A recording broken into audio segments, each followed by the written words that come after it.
Ashamaa harka fuune kabajamtoota hordoftoota keenya nagaan keenya bakka jirtan hundatti isin haa qabu. Egaa kun sagantaa keenya Milkoo Shoowiiti. Milkoo Shoowiin yeroo hundaayyuu torban keessatti akkuma waadaa isinii galle yeroo tokko qophii keenya karaa ODM yookaan immoo Oromoo Diaspora Miidiyaatiin isin dabarsina. Egaa har'ammoo qophii keenya waabeffannee kan isiniif dhiyeessu. Xiyyeen keenya artistoota sadii irratti ogguu ta'u egaa artistoota kanaan immoo waan rammootuu qabannee kan isinif dhiyeessinu dargaggoota sadii weellistoota gameeyyii egaa qabsoo Oromoo keessatti baroota shoora guddaa taphatanii har'ammoo olaantummaan sirna abbaa irree gadi isaan deebisee mana hidhaatitti rakkachaa jiranirra waan xiqqoo tokko isiniif kaasuun barbaada. Egaa weellistoonni gameeyyiin ilmaan Oromoo qaqqaaliin afaan Oromootiin egaa sagalee ilmaan Oromoo ta'anii du'aatiin ilmaan Oromoo akka addunyaatti rifaatuu guddaa uume addunyaaf ifoomu godhan keessa isaan kunis isaan tokkodha. Gaafan kana jedhu aartiin egaa gaachana qabsoo Oromooti. Aartiin benziila, aartiin gaaddisa qabsooti, aartiin bu'uuressituu qabsooti jechuun ni danda'ama. Sabni tokko aartii keessatti of ilaallee baay'ee qaba. Keessumattuu immoo karaa qabsootiin dadammaqiinsi ilmaan Oromoo bakkeewwan adda addaarraa walitti dhufanii jechoota akka tokkummaa jedhu sirbaan laphee haleellatanii ka'anii immoo of abdachuudhaan onnee ofitti toran sirbaan benziila ittiin dhuganii dadammaqaniiti. Egaa kun immoo qabsoo Oromoo keessatti shoora gadaanaa osoo hin taane shoora leencaa qaba jechuun ni danda'ama. Egaa daawwattoota kabajamtoota hordoftoota ilmaan Oromoo kabajamoo egaa akkuma beekamu ji'oota afuriin dura kan ture gaddii fi laphiin keenya cabee dhagaadhaatti immoo imimmaan ofne dacheen dhiiga qooruu dhiiste bishaan lagatte. Oromiyaa irratti wanti ta'e ji'oota afur dura egaa weellisaa beekamaa fi gameessa artisti Hacaaluu Hundeessaa boonsaa tasaan miliqiidhaan lubbuusaa diinni galaafate. Nutis immoo marartoo sanaan adoonnee hangaadhaatti immoo ofi jibbaata keenya garaaraafamne ijaan imimmaan roobsaa qabsoo kanatti ciccinee of argaa jirra. Egaa daawwattoota keenya akkuma beekamu egaa Hacaaluun Hundeessaa ajjeefamee akka maletti nurraa rukutamee lubbuu dhabeen booda hidhamtoonni siyaasaa gurguddoon gameeyyoonni haal duree biyya Itoophiyaa sana kaa'an yookaan immoo tarreessuu danda'an har'ammoo ofii isaaniitiif rakkoo du'aa fi hiraaraa cimaa keessa jiru. Har'ammoo waa baay'ees dubbachuun barbaadu. Isiniyyuu waan kana beektu hin hubattus jedheetiniin amanam. Egaa maarriyaarra kan jechuu barbaadu gameeyyoonni weellistoonni keenya qaxaleen dhaloota qube egaa qabsoo Oromoo keessatti baddaa gammoojjii Eertiraatirraa kaasee hamma lubbuu fi qaalii kaffalutti humna qaban osoo hin qusatin har'a eeganis jiru. Isaan keessaa ammoo weellisaa Michuu Seenaa, Jaafar Yuusuufii fi Jaalataa Lammii isaan tokko. Egaa isaan kun eessa jiru? Eessatti immoo sagalee isaanii dhabne kan jedhu wal naman gaafachiisu. Mootummaan abbaa irree egaa weellistoota kan sagalee qaqqabuudhaan sagalee uummataa taatanii qofaan har'a mootu hiraarfamaa kan jirani. Mee weellisaa Michuu Seenaa maal keessa jira kan jedhu hiriyoonni isaa guyyaa tokkoon dura jechuunis kaleessa galgala ergaa karaan booksitiin nuuf erganiin akkas jedhu. Egaa weellisaa Michuu Seenaa akkuma beekamu weellisaan kun weellisaa qofa osoo hin taane qabsaa mirga Oromooti. Odeeffannoo Michuu Seenaatiin wal qabateen sitti himuu barbaada kan jedhu waa'ellii fi jaallisaa egaa weellisaan fakkaattisaa tokko akkas jechuun marartoo isaa nuuf qoode. Guyyaa har'aa kana maatii Michuu Seenaa kan taate obboleettiin isaa aadde Miskii Yuusuuf intala isii Seenaa jedhamtu waliin Michuu Seenaa gaafachuudhaaf nyaata fi uffata qabanii dirree dawaa irraa guraawaa deemanii turan. Yeroo ammaa kana aadde Miskii Yuusuufii fi intalli isii Seenaa jedhamtu poolisoonni mana hidhatti galchanii rakkisaa jiru. Kana jechuun Michuun waan nyaatu dhabee akka mana hidhaa keessatti duuf waan godhamaa dhaga'amaa jiru. Egaa jaalli fi waa'illi kun maqaa koo nageenya kootiif na duraan dhayin jechuun egaa marartoo fi dhukkubbiin Michuu Seenaatiif inni qabu haala akkasiitiif nuuf himame. Egaa Michuu Seenaa eessa jira eessatti akkas rakkataa jira warra jettaniif immootu egaa deebii keessan laachuudhaaf hunuuf anilleen waan tarreeffadhe qaba ammas nu faana turaan affeerraa kooti.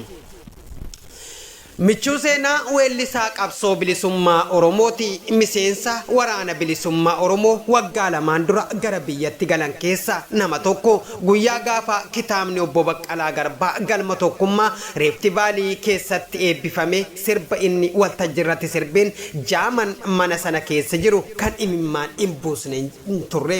Nama maraatuu irqinfatee danutuu imimmaan buuse. Namni kun sabboonummaa fi gootummaan waraanaa qabatamaan agarsiisen cinatti dandeettiin walaloo barreessuu fi yaadalleessuu ajaa'iba qaba. Umrii isaa daa'imummaatti hangaarratti nama ogummaa fi Oromoof jiraateedha. Erga gara Oromiyaatti deebi'ees jiraataa magaalaa Finfinnee ta'ee hojii aartii dhuunfatti bobba'ee nama jiraachaa jirudha. Innis akkuma gameeyyiiwwan keenya akkuma hayyoota keenya biyyi nagaadha jedhe gara biyyatti dhufe. Waggoota boodas guyyaarraa tika mootummaatiin qabame mana hidhaa seensifame jechuun hiriyoonnis isaa dubbatanii jiru.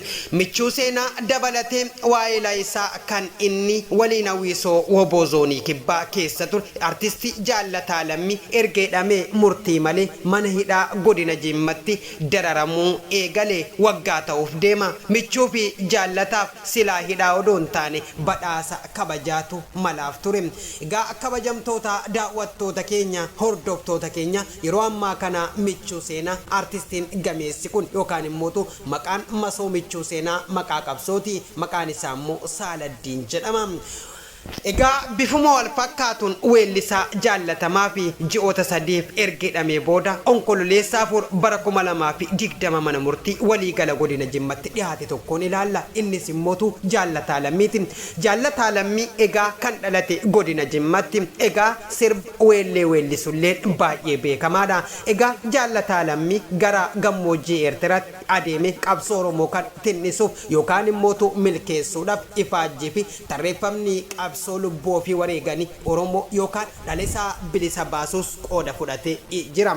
Weellisaa Jaalataa Lammii jijjiirama biyya keessatti mul'ate sababeeffachuudhaan yeroo dhaabni ABO gara Oromiyaatti deebi'e qabsaa'ota galan keessa nama tokko ture. Weellisaan kun weelluuwwan qabsoo fi gadaa gurmuu hawwisoo oboo waliin akkasumas immoo qeenxetti kan hojjete yoo ta'u erga Oromiyaatti deebi'e weelluu aadaa Oromoo Jimmaa tokko hojjete akka ture maatiin isaa nuuf himanii jiru. Ji'oota sadi dura adoolessa keessa poolisiin humna addaa Oromiyaatiin qabame waajjira poolisii magaalaa Jimmatti hidhamee kan ture.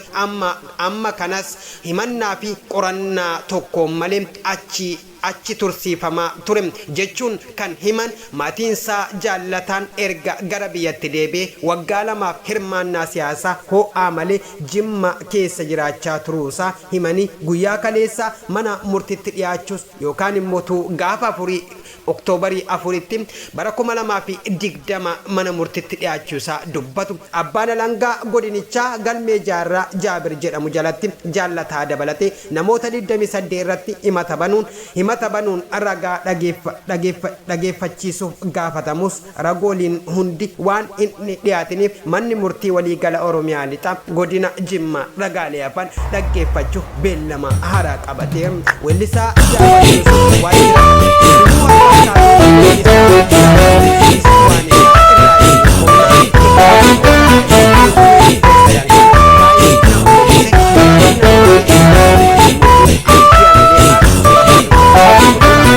Ya mashotti talabbalu lesa na jabsi gaafin kissa kalesa gara weellisaa Jaafar Yuusufitti isin dabarsa isinis ammas turtiin keessan nafaanaa ta'u.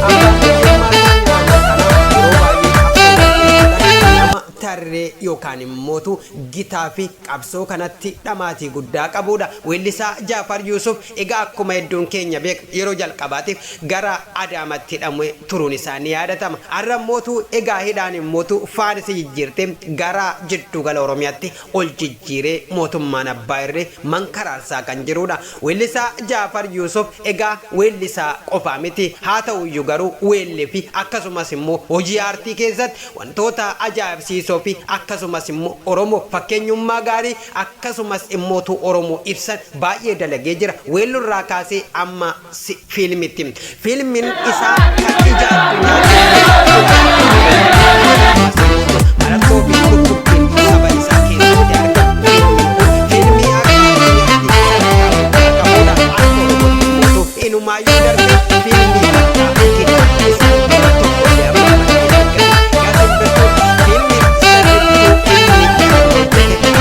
Shoja di keroko Merkangali komoko addunyaa baay'ee of keessatti qabachuudhaan aktoroota fiilmii yookaan immootu taattota fiilmii addunyaa irratti bebbeekamoo fi akkasumas immootu dinqisiifatoo ta'an baay'ee faanas dalagee jira.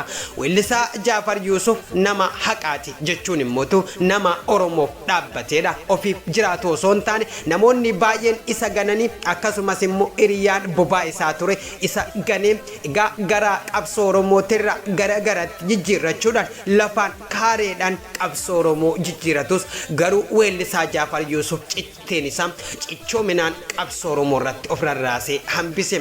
Weellisaa Jaafar Yuusuuf waajjira poolisii bulchiinsa magaalaa Buraayyootti kan hidhamee jiru yoo ta'u reebichi isa irratti raawwatame ol jedhee dubbachuullee hin danda'u jechuun hiriyyaan isaa nuuf hime.